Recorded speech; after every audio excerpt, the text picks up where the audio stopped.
I'm Bhavani Maki from Yoga Kauai with some functional yoga tips.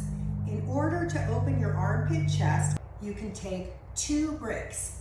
Place the brick between the length of your index finger and just the root of your thumb, so there's a little puka there. Then bring the second brick to your inner elbows. Now notice how I've lost the puka? Keep that puka there. Place your hands on the floor. Your hand is a map of your shoulder. So if your index knuckle pops up or your inner wrist, you've lost the pose. Inhale, lengthen through your tailbone, lengthen from your pubic bones to your navel to your sternum, and exhale, slowly start to reach back, and then begin to walk forward. Keep your chest lifted and your arm bones at 90-degree angles as you walk in.